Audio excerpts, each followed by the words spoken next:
Bireal présente Oshi, Jane Birkin, Les Frangines, Ayo. Ils seront tous présents au festival Instant Suspendu à la Barroise de Bar-le-Duc du 8 au 12 juillet 2021. Billets disponibles dans tous vos points de vente habituels. Pour plus d'infos, rendez-vous sur nos pages Facebook et Instagram. Un écran cassé, une batterie à changer, Homerphone Reparts a la solution. À Saint-Dizier et Bar-le-Duc, l'équipe vous accueille pour vos réparations et vos achats d'accessoires. Toujours en moins d'1 heure et garantie 6 mois. Rendez-vous du mardi au samedi à Bar-le-Duc et Saint-Dizier. Les résultats du brevet sont tombés aujourd'hui. Un sapeur-pompier Vitria agressé, l'affaire classée sans suite en 24 heures. Le nouveau dispositif BAFA de territoire à Saint-Dizier désormais lancé.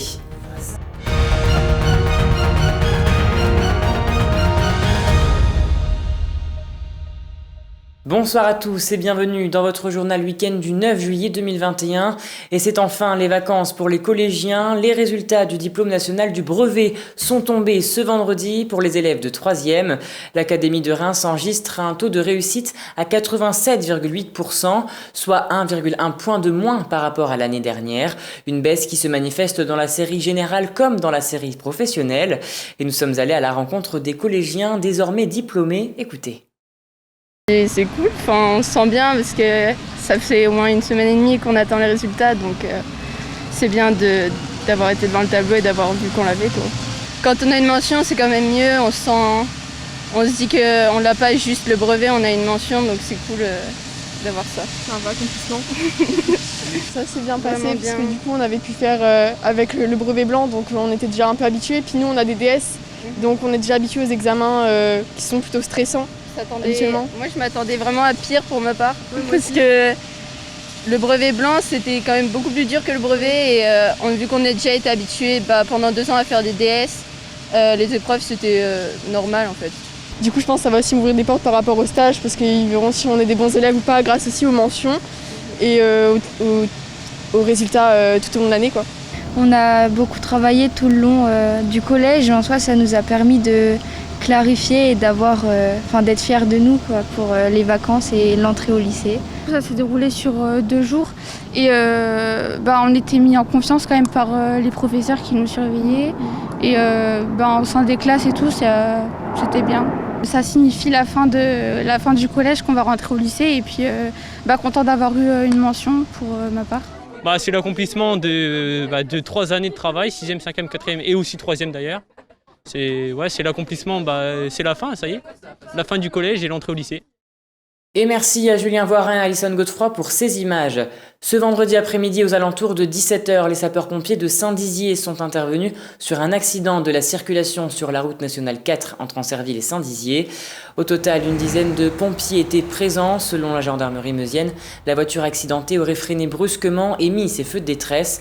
Le camion juste derrière a percuté le véhicule. Le couple qui était présent dans la voiture a été transporté à l'hôpital de Saint-Dizier. Il était légèrement blessé, tandis que le conducteur du camion s'en est sorti indemne. Et un article est d'ailleurs à retrouver sur puissancetélévision.fr et sur l'application mobile. On part à présent du côté de Vitry-le-François. Depuis fin juin, l'ambiance est quelque peu sous tension au centre de secours de Vitry-le-François. En effet, un sapeur-pompier volontaire se serait fait agresser par 5 autres sapeurs-pompiers professionnels. Ces derniers l'auraient passé à tabac après une soirée bien arrosée. De leur côté, les mises en cause ne sont pour le moment pas inquiétés. Regardez ce reportage réalisé avec Nicolas Fontaine. Ils sont tous jetés sur moi et je me suis pris des coups. J'étais traîné, j'étais frappé, des pieds à la tête, de manière les blessures le montrent. Et à la fin, j'ai été étranglé par une personne, par un pompier qui est en civil professionnel, étranglé jusqu'à limite l'étouffement. Je me suis vu honnêtement mourir, à quelques secondes près, je me suis vu mourir. Dans la nuit du 17 au 18 juin, Jesse Baron, un sapeur-pompier volontaire de Vitry-le-François, a été pris à partie par 5 autres sapeurs-pompiers professionnels de la caserne Vitriate, tous hors service. Fortement alcoolisés, les 5 pompiers ont arraché des panneaux de signalisation et un enjoliveur, mais ils ont aussi insulté les habitants de l'immeuble Les Fusains. Moi, ce que j'ai voulu faire, c'est aller les prévenir de se calmer parce que c'est pas terrible en ce moment, apparemment, au dire le centre de Vitry. Donc j'ai voulu les calmer, les apaiser, leur dire les gars, allez vous coucher parce que là, vous êtes en train de faire du grand n'importe quoi. Là, on m'a dit rentre chez toi, t'occupe pas de ça, rentre chez toi, machin. C'est à ce moment-là que tout dérape. Comme en témoignent ses blessures, Jesse est frappé sur tout le corps, de la tête aux pieds. Il a même été traîné par terre. Certains ont voulu l'étrangler pour qu'à la fin, il finisse seul au sol, quasi inerte. Ça, c'est la marque de strangulation, ça. Mais quand vous voyez la mort de près, que vous avez des enfants, que c'est mes collègues, c'est des collègues en plus, je leur voulais aucun mal, et qui sont là à vouloir essayer de vous tuer, je peux vous jurer que j'ai les boules. J'ai les boules, mais j'ai les boules contre tout le monde. Là, il y en a un qui court, voilà, ça court, c'est le capitaine, c'est le chef de centre, il fait sa petite vie tranquille, on n'a rien à branler des autres. Tout le monde s'en fout. On a le droit de travailler, moi j'ai plus le droit de mettre un pied en caserne. Je suis prêt à mourir pour aller sur un feu, pour n'importe quoi, mais pas comme ça, pas dans des circonstances pareilles. Vous voyez, j'en ai les boules.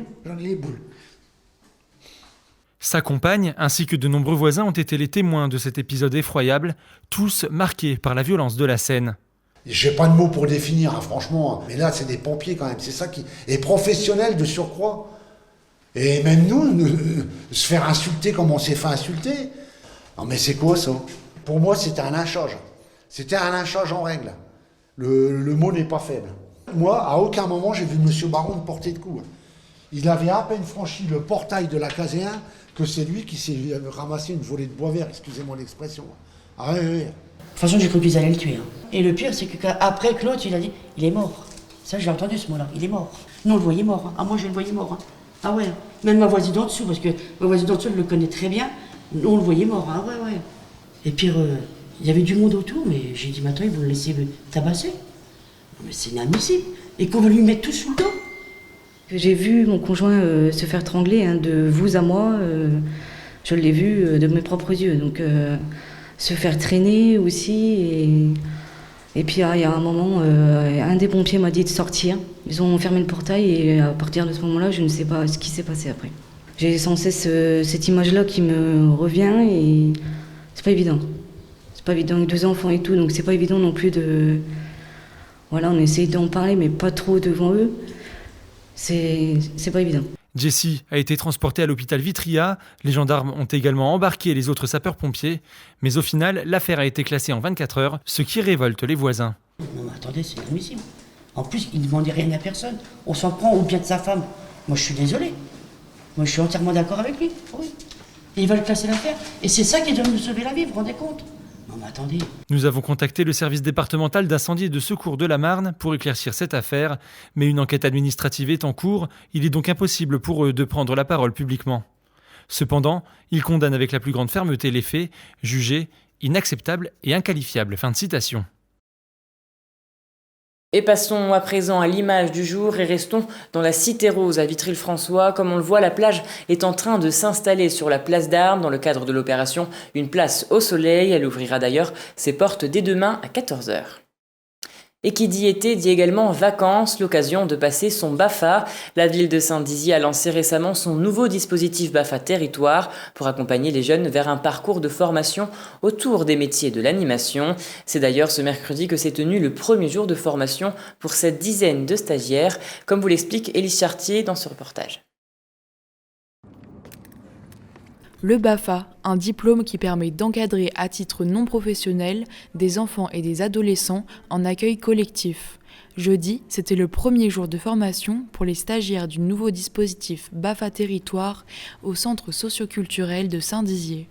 C'est parti pour cette première étape d'apprentissage qui durera 8 jours. Ce BAFA Territoire consiste à répondre à un besoin de constituer un vivier d'animateurs sur le territoire de Saint-Dizier et de l'agglomération. Parce que nous avons constaté qu'il y avait vraiment un manque à ce niveau-là. On aimerait que dans cette formation, au-delà des contenus classiques, on puisse aussi leur partager avec les acteurs locaux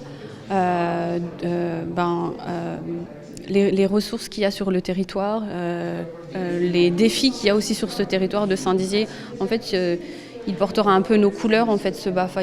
Il y aura les contenus classiques, mais il y aura aussi tout ce qu'on peut faire sur Saint-Dizier, avec qui on peut le faire, comment on peut le faire et comment je m'approprie cet environnement. Après des tests et entretiens, 16 jeunes ont été retenus sur motivation parmi une quarantaine de volontaires. Un tremplin dans leur vie étudiante ou un début de carrière dans l'animation, tous se montrent heureux et enthousiastes d'être présents. J'ai décidé de passer le BAFA pour avoir des bases dans l'animation, pour pouvoir en faire mon métier plus tard. Donc je pense que le BAFA, c'est quand même important de le passer. C'est un temps de contact aussi avec les enfants, puis aussi d'échange, où je peux leur apprendre des choses et eux aussi peuvent m'en apprendre.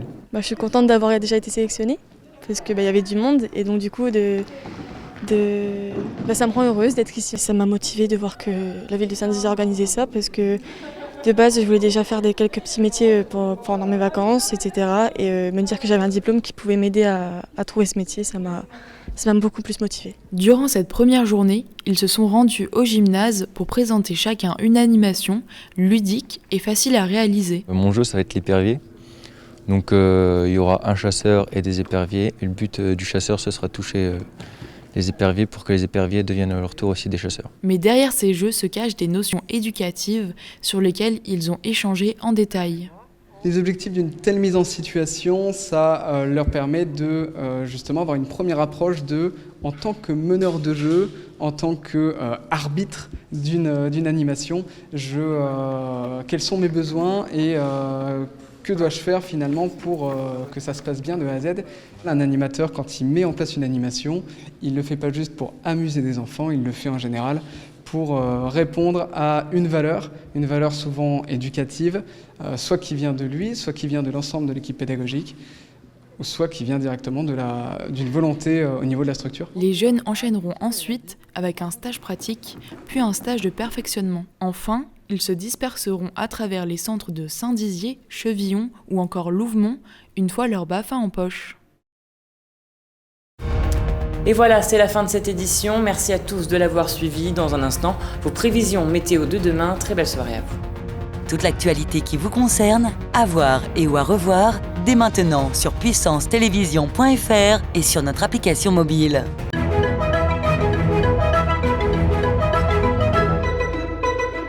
Bonsoir à tous. Pour demain, le ciel sera à moitié nuageux sur le triangle, temps ensoleillé à Chaumont. Les températures resteront fraîches pour la matinée. Pour l'après-midi, de la pluie, il fera 23 degrés à Saint-Dizier. Demain, samedi 10 juillet, nous fêterons les Ulriches et nous perdons 2 minutes de soleil. Très bon week-end et très belle soirée avec Puissance Télévision.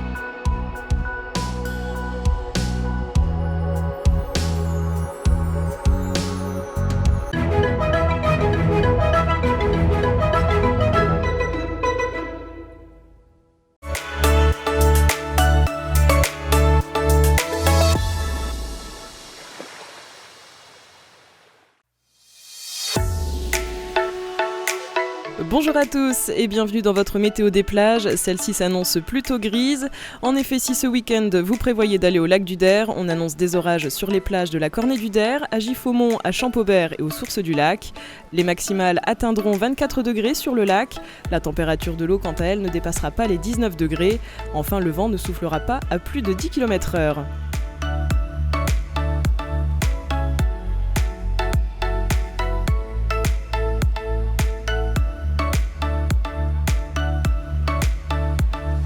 En Meuse, du côté du lac de la Madine, on annonce également des orages, 23 degrés pour les plages de Heudicourt et Nonsard, 16 et 17 degrés pour la température de l'eau, enfin l'indice UV sera de 4.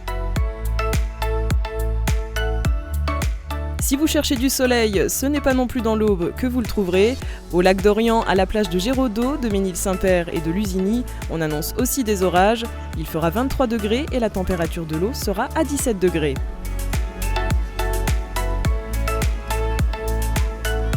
On termine ce bulletin météo avec le lac d'Amance et la plage de Dienville. Le ciel sera menaçant avec là encore des orages. Il fera 23 degrés et l'eau sera à 16 degrés. C'est la fin de cette météo des plages. À demain, très belle soirée et bon week-end avec Puissance Télévision.